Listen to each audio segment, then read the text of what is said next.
Halo teman-teman, selamat datang kembali di channel YouTube Gia Academy. Semoga teman-teman selalu sehat dan terus semangat. Teman-teman, di video sebelumnya kita sudah belajar tentang pola-pola hereditas pada makhluk hidup. Pada tumbuhan dan hewan, kita melakukan serangkaian percobaan untuk menentukan penurunan sifat dari parental ke filialnya. Sedangkan pada manusia, untuk mempelajari hereditasnya biasanya digunakan pedigree atau peta silsilah, yaitu catatan asal-usul seseorang mulai dari nenek moyang sampai generasi berikutnya. Melalui peta silsilah inilah kita bisa mempelajari sifat-sifat bahkan penyakit yang diturunkan. Kira-kira apa saja ya sifat dan penyakit yang diturunkan dari orang tua kepada anaknya? Kita akan mempelajarinya di video kali ini. Jadi di video ini kita akan belajar tentang hereditas pada manusia. Simak terus videonya ya. Nah teman-teman, sifat-sifat yang dapat diturunkan dari orang tua kepada keturunannya meliputi sifat fisik, jenis kelamin, penyakit menurun, dan golongan darah. Semua sifat-sifat hereditas ini akan kita bahas satu persatu. Kita mulai dari sifat fisik. Seorang anak biasanya memiliki sifat fisik yang hampir sama dengan orang tuanya. Fenotip atau sifat tampak pada generasi keturunan ini dipengaruhi oleh fenotip kedua orang tuanya.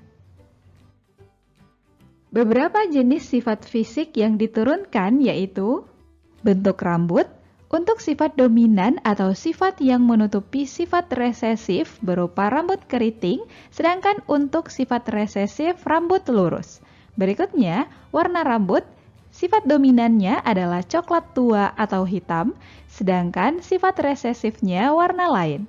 Sifat-sifat fisik lainnya yang diwariskan adalah kondisi rambut, bentuk mata, warna bola mata, ukuran bibir, bentuk hidung, warna kulit, jumlah jari, ukuran jari, dan beberapa sifat menurun lainnya. Hereditas kedua adalah jenis kelamin. Seperti yang sudah kita bahas di video sebelumnya, manusia memiliki 46 kromosom yang terdiri dari 22 pasang kromosom tubuh atau autosom dan 1 pasang kromosom seks atau gonosom. Jenis kelamin pada manusia dikendalikan oleh sepasang kromosom seks ini. Laki-laki memiliki sepasang kromosom seks yang diberi simbol XY, sedangkan perempuan XX. Berdasarkan susunan tersebut, kromosom seks perempuan bersifat homogametik, sedangkan laki-laki heterogametik. Laki-laki menghasilkan sperma yang mengandung gamet X dan Y, perempuan mengandung sel telur yang mengandung gamet X. Penentuan jenis kelamin pada manusia secara genetik ditentukan oleh kondisi berikut. Apabila sperma pembawa kromosom X gimnospermium membuahi ovum pembawa kromosom X, akan lahir anak perempuan. Apabila sperma pembawa kromosom Y endospermium membuahi ovum pembawa kromosom X, maka akan lahir anak laki-laki. Hereditas selanjutnya adalah penyakit menurun.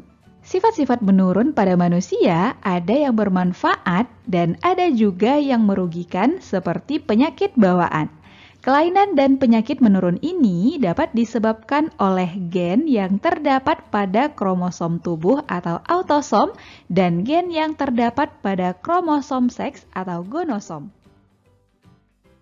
Kelainan atau penyakit yang diturunkan melalui gonosom memiliki gen-gen yang terangkai pada kromosom kelamin. Disebut juga gen terangkai kelamin. Kelainan dan penyakit yang diakibatkan oleh gen terangkai kelamin ini dapat disebabkan oleh gen resesif ataupun dominan. Penyakit menurun yang bersifat resesif hanya muncul pada orang yang homozigot resesif, sedangkan homozigot dominan bersifat normal. Dan orang yang heterozigot bersifat normal karir atau pembawa sifat. Sedangkan penyakit menurun yang bersifat dominan muncul pada genotip dominan homozigot heterozigot bersifat karir, dan homozigot resesif bersifat normal. Penyakit karena rangkai kelamin oleh gen resesif terdiri dari buta warna, hemofilia, anadontia, Webtus, dan Hystrix gravior. Sedangkan rangkai kelamin oleh gen dominan contohnya gigi coklat dan hipertrikosis. Penyakit menurun pertama, buta warna. Buta warna dibedakan menjadi dua, yaitu buta warna total, hanya bisa membedakan warna hitam dan putih, dan buta warna sebagian yang terdiri dari buta warna deutan tidak mampu mendeteksi warna hijau dan protan tidak mampu membedakan warna merah. Buta warna disebabkan oleh gen resesif CB yang terpaut kromosom X.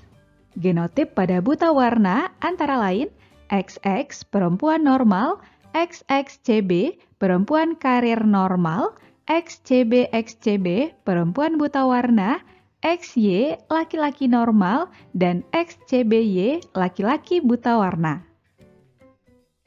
Contoh kasus ini misalnya seorang laki-laki penderita buta warna memiliki istri seorang perempuan normal tetapi pembawa sifat buta warna atau karir.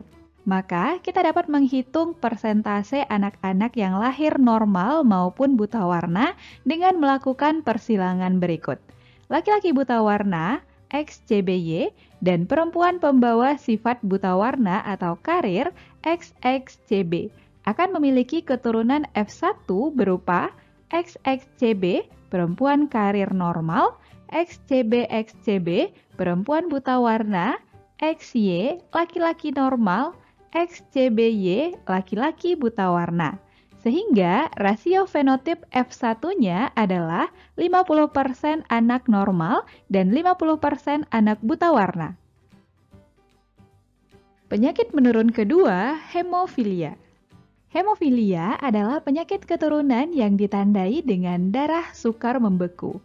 Penderita hemofilia tidak dapat memproduksi faktor pembeku darah yang terdapat pada kromosom non-homolog. Gen yang bersifat dominan diberi simbol H besar, artinya ia mampu memproduksi faktor pembeku darah, sedangkan gen resesif diberi simbol H kecil tidak dapat memproduksi pembeku darah. Hemofilia ditentukan oleh gen resesif H kecil terpaut kromosom X. Genotip-genotip hemofilia yaitu XH besar perempuan normal homozigot dominan, XH besar XH kecil perempuan karir atau heterozigot, XH kecil perempuan hemofilia homozigot resesif. Keturunan yang mempunyai genotip homozigot resesif ini akan bersifat letal. XH besar Y laki-laki normal dan XH kecil Y laki-laki hemofilia. Contohnya, seorang perempuan karir hemofilia memiliki suami seorang laki-laki normal. Untuk menentukan persentase anak-anak yang lahir normal dan hemofilia, kita lakukan persilangan laki-laki normal bergenotip XH besar Y dan perempuan karir hemofilia XH besar XH kecil akan memiliki keturunan F1 berupa XH besar perempuan normal, XH besar XH kecil perempuan karir, XH besar Y laki-laki normal, XH kecil Y laki-laki hemofilia. Sehingga rasio fenotip F1-nya adalah 75% anak normal dan 25% anak hemofilia. Penyakit menurun ketiga, anadontia. Penyakit anadontia tidak mempunyai benih gigi dalam tulang rahangnya sehingga giginya tidak dapat tumbuh. Anadontia ditentukan oleh gen resesif A kecil terpaut kromosom X. Genotip pada anadontia antara lain XA besar perempuan normal, XA besar XA kecil perempuan karir, XA kecil perempuan anadontia, XA besar Y laki-laki normal, dan XA kecil Y laki-laki anadontia. Penyakit berikutnya, Webtus. Webtus merupakan kelainan sifat yang ditandai dengan tumbuhnya selaput di antara jari-jari seperti halnya bebek atau kaki kata. Sifat tersebut dikendalikan oleh gen resesif W(T) yang terpaut kromosom Y. Oleh karena terpaut kromosom Y, maka penyakit ini hanya diderita oleh laki-laki. Genotip pada Webtus adalah XX perempuan normal, XY besar T laki-laki normal, dan XY W(T) laki-laki dengan Webtus. Penyakit menurun kelima, Hystrix gravior, merupakan kelainan yang ditandai dengan pertumbuhan rambut yang kasar dan panjang mirip duri landak. Sifat ini dikendalikan oleh gen resesif H(G) yang terpaut kromosom Y, sehingga penyakit ini hanya diderita oleh laki-laki. Genotipnya antara lain XX perempuan normal, XY H besar G laki-laki normal, XY H(G) laki-laki Hystrix gravior. Nah teman-teman, itulah kelima penyakit untuk rangkai kelamin gen resesif. Selanjutnya kita bahas kelainan untuk rangkai kelamin oleh gen dominan. Pertama, kelainan gigi coklat. Gigi yang kurang email biasanya berwarna coklat dan mudah rusak. Gigi coklat terkait dengan gen dominan B besar pada kromosom X. Genotip gigi coklat adalah XB besar perempuan gigi coklat, XB besar XB kecil perempuan karir gigi coklat, XB kecil perempuan normal, XB besar Y laki-laki gigi coklat, dan XB kecil Y laki-laki normal. Contohnya, seorang laki-laki bergigi coklat menikah dengan perempuan bergigi normal akan memiliki keturunan bergigi coklat pada semua anak perempuannya dan bergigi normal pada semua anak laki-lakinya. Maka, persentase kemungkinan anak perempuan bergigi coklat dan anak laki-laki bergigi normal dari pernikahan tersebut adalah persilangan antara laki-laki gigi coklat XB besar Y dengan perempuan gigi normal XB kecil menghasilkan keturunan F1 XB besar XB kecil perempuan bergigi coklat XB kecil Y laki-laki normal. Sehingga persentase anak perempuan bergigi coklat adalah 50%, sedangkan laki-laki normal 50%. Dan kelainan melalui gonosom yang terakhir adalah hipertrikosis. Hipertrikosis merupakan sifat keturunan berupa tumbuhnya rambut di bagian tertentu pada daun telinga, wajah, dan anggota tubuh lainnya. Penyebabnya adalah gen-gen dominan H besar yang terpaut kromosom Y, sehingga kelainan ini hanya dimiliki oleh laki-laki. Genotipnya adalah XX perempuan normal, XY laki-laki normal, XY H besar laki-laki hipertrikosis. Itulah beberapa penyakit atau kelainan yang diturunkan melalui gonosom. Sampai di sini, teman-teman bisa memahaminya ya. Berikutnya, kelainan atau penyakit yang diturunkan melalui kromosom tubuh atau autosom diantaranya albino, fenilketonuria, thalassemia, siklemia, polidaktili, brakidaktili, anonychia, buta kecap, dentinogenesis imperfecta, katarak, dan botak. Mari kita bahas sifat hereditasnya satu persatu. Pertama, albino. Albino merupakan kelainan genetik karena tubuh seseorang tidak mampu memproduksi pigmen melanin sehingga rambut dan badannya berwarna putih. Sifat albino dikendalikan oleh gen resesif atau A kecil. Genotip pada albino adalah A besar normal, A besar A kecil normal heterozigot, dan A kecil albino.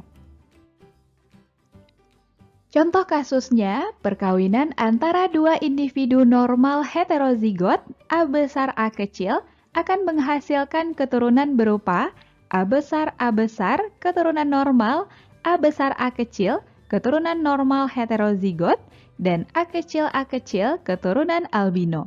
Sehingga persentase keturunannya adalah 75% normal dan 25% albino. Penyakit kedua, fenilketonuria atau FKU. FKU merupakan kelainan tubuh karena tidak mampu menghasilkan metabolisme fenilalanin. Akhirnya terjadi penimbunan fenilalanin dalam darah dan dibuang bersama urin. Kelainan ini dapat menyebabkan gangguan mental dan IQ rendah. Hal ini dikarenakan asam fenilpirufat dalam fenilalanin bisa merusak sistem saraf.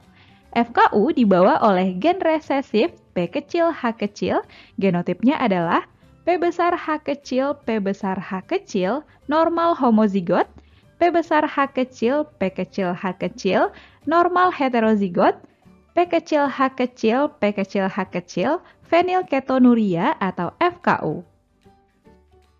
Misalnya, pada pasangan suami istri normal heterozigot FKU, P besar H kecil P kecil H kecil, dapat menghasilkan keturunan berupa P besar H kecil P besar H kecil, normal homozigot, P besar H kecil P kecil H kecil, normal heterozigot, dan P kecil H kecil P kecil H kecil FKU. Sehingga persentase keturunannya adalah 25% normal homozigot, 50% normal heterozigot, dan 25% FKU. Berikutnya, talasemia. Talasemia merupakan kelainan genetik karena rendahnya kemampuan sel darah merah dalam membentuk hemoglobin. Hal ini dapat terjadi karena adanya gangguan pada salah satu rantai globin. Akibatnya, sel darah merah hanya mampu mengikat sedikit oksigen sehingga penderita menjadi kekurangan oksigen. Beginilah perbedaan antara kondisi pembuluh darah normal dengan pembuluh darah pengidap talasemia. Talasemia ditentukan oleh gen dominan T besar H kecil. Genotipnya adalah T besar H kecil T besar H kecil, talasemia mayor. Kondisi ini bersifat letal atau mati. T besar H kecil T kecil H kecil, talasemia minor, dan T kecil H kecil T kecil H kecil normal. Penyakit selanjutnya, siklemia. Pengidap siklemia mempunyai hemoglobin yang tidak normal sehingga eritrosit berbentuk seperti bulan sabit. Sel darah ini mudah rusak dan menyebabkan anemia pada penderitanya. Sifat siklemia ditentukan oleh gen dominan S besar. Genotipnya adalah S besar bersifat letal atau mati, S besar S kecil siklemia, dan S kecil normal. Kelainan bawaan kelima, polidaktili. Merupakan kelainan genetik yang ditandai dengan jari kaki atau tangan berjumlah 6 atau lebih. Polidaktili ditentukan oleh gen autosom dominan P besar. Genotipnya P besar polidaktili, P besar P kecil polidaktili, dan P kecil normal. Brakidaktili yaitu kelainan pada ruas-ruas jari sehingga jari menjadi pendek. Kelainan ini dikendalikan oleh gen dominan B besar. Genotipnya B besar bersifat letal atau mati, B besar B kecil brakidaktili, dan B kecil normal. Anonychia merupakan kelainan pada sebagian jari sehingga pada jari tidak terdapat kuku. Kelainan ini dikendalikan oleh gen dominan A besar C kecil. Genotipnya A besar C kecil anonychia, A besar C kecil A kecil C kecil anonychia, dan A kecil C kecil A kecil C kecil bersifat normal. Buta kecap atau lemahnya kemampuan mengecap peniltiokarbamida atau PTC. Sebagian besar orang mampu merasakan pahitnya PTC yang dikendalikan oleh gen T besar. Orang yang mempunyai gen T besar disebut taster. Sementara orang yang tidak mampu merasakan PTC dikendalikan oleh gen T kecil dan disebut dengan non-taster atau buta kecap. Genotipnya adalah T besar, lidah normal atau taster, T besar T kecil, lidah normal atau taster, dan T kecil, buta kecap atau non-taster. Berikutnya, dentinogenesis imperfecta, ditandai dengan keadaan tulang gigi berwarna putih seperti susu, ditentukan oleh gen dominan D besar T kecil. Kondisi gen homozigot D besar T kecil, dan heterozigot D besar T kecil, T kecil menderita dentinogenesis imperfecta. Sedangkan dalam keadaan normal dikendalikan oleh gen D kecil, T kecil. Penyakit selanjutnya, katarak. Katarak merupakan kerusakan pada kornea mata dikendalikan oleh gen dominan K besar. Penderita katarak bergenotip K besar dan K besar K kecil. Sedangkan mata normal bergenotip K kecil. Dan kelainan terakhir yaitu botak. Kelainan botak ini ditentukan oleh gen B besar dominan yang dipengaruhi jenis kelamin. Laki-laki dan perempuan yang memiliki genotip B besar akan mengalami kebotakan. Laki-laki bergenotip B besar B kecil akan mengalami kebotakan, sedangkan perempuan bergenotip B besar B kecil tidak botak karena adanya hormon estrogen pada perempuan yang akan menghambat kebotakan.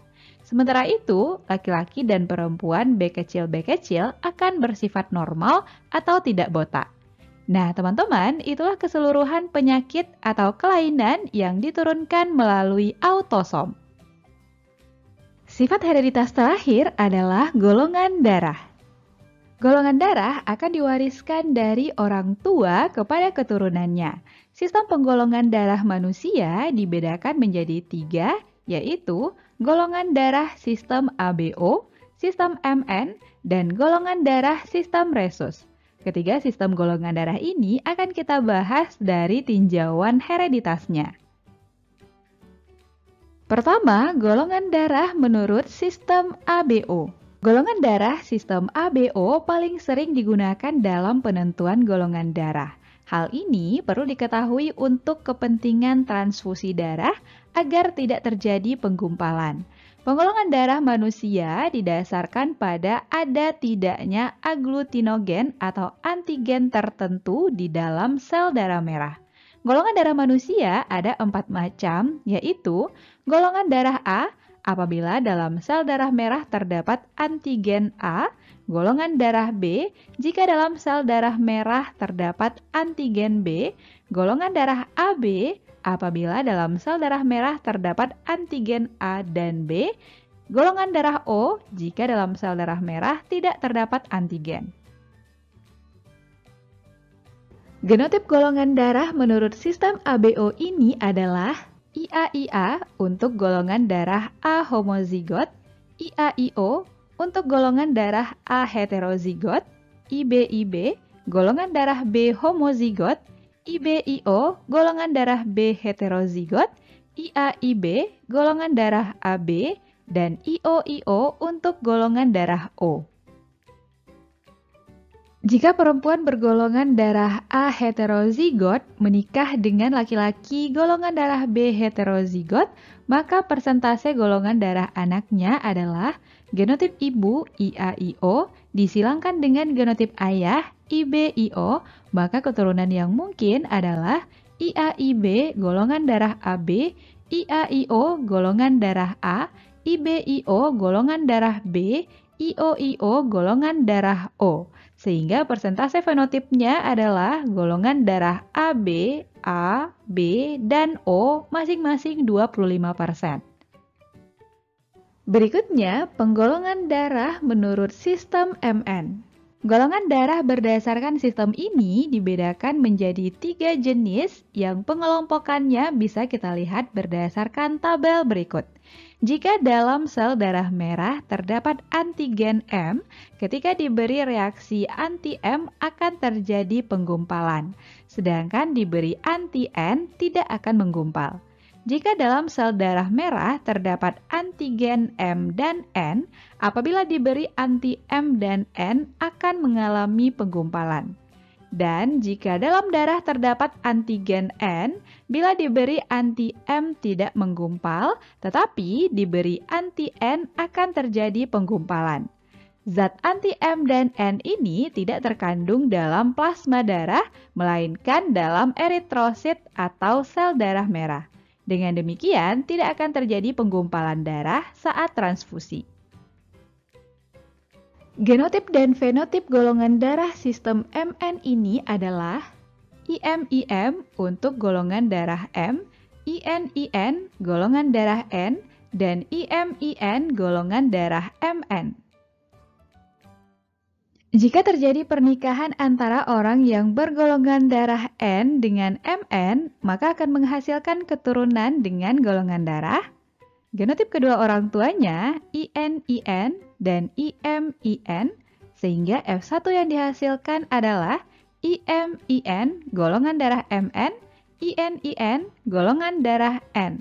Maka persentase fenotip keturunannya adalah 50% golongan darah MN dan 50% golongan darah N. Dan sifat penggolongan darah yang terakhir adalah sistem resus. Dalam darah terdapat antigen lain yaitu antigen resus. Ada dua macam resus yaitu resus positif dan resus negatif. Orang yang mempunyai golongan darah RH positif mempunyai antigen RH. Apabila darah orang tersebut diuji dengan antiserum yang mengandung anti-RH, eritrositnya akan menggumpal. Sementara itu, orang yang mempunyai tipe golongan darah RH negatif tidak mempunyai antigen RH dalam eritrositnya, sehingga tidak akan menggumpal jika dilakukan tes antiserum yang mengandung anti-RH. Genotip pada sistem resus ini adalah IR besar H, IR besar H, dan IR besar H, IR kecil H. Sedangkan resus negatif, IR kecil H, IR kecil H. Dalam plasma darah seseorang biasanya tidak terdapat zat anti-RH. Namun, pembentukan zat anti-RH dapat dipicu oleh faktor berikut. Pertama, transfusi darah dari seseorang yang mempunyai golongan darah RH positif kepada orang yang mempunyai golongan darah RH negatif. Darah donor mengandung antigen RH sehingga merangsang pembentukan anti-RH dalam darah resipien. Kedua, faktor perkawinan. Pernikahan antara perempuan bergolongan darah RH negatif dengan laki-laki bergolongan darah RH positif dapat mengandung janin RH positif. Darah janin yang mengalir dalam tubuh ibunya melalui plasenta mengandung antigen RH yang dapat merangsang terbentuknya anti-RH. Selanjutnya, anti-RH dalam darah ibu mengalir ke tubuh janin dan mengakibatkan kerusakan sel darah merah. Biasanya, pada kelahiran pertama, bayi masih bisa diselamatkan. Pada kehamilan kedua dan berikutnya, bayi akan mengalami anemia berat atau eritroblastosis fetalis hingga menyebabkan kematian. Nah, teman-teman, itulah keseluruhan sifat-sifat warisan atau hereditas pada manusia. Terdiri dari, pertama, sifat fisik yang diturunkan seperti bentuk mata, hidung, bibir, dan lainnya. Kedua, jenis kelamin, kromosom XX untuk perempuan dan XY untuk laki-laki. Ketiga, penyakit menurun dapat diturunkan melalui gonosom atau autosom. Dan terakhir, golongan darah yang terdiri dari sistem ABO, MN, dan sistem resus. Semoga teman-teman bisa memahaminya ya. Oke teman-teman, demikianlah pembahasan kita tentang hereditas pada manusia. Jangan lupa tonton terus video-video terbaru di channel kita ya. Sampai jumpa di video berikutnya.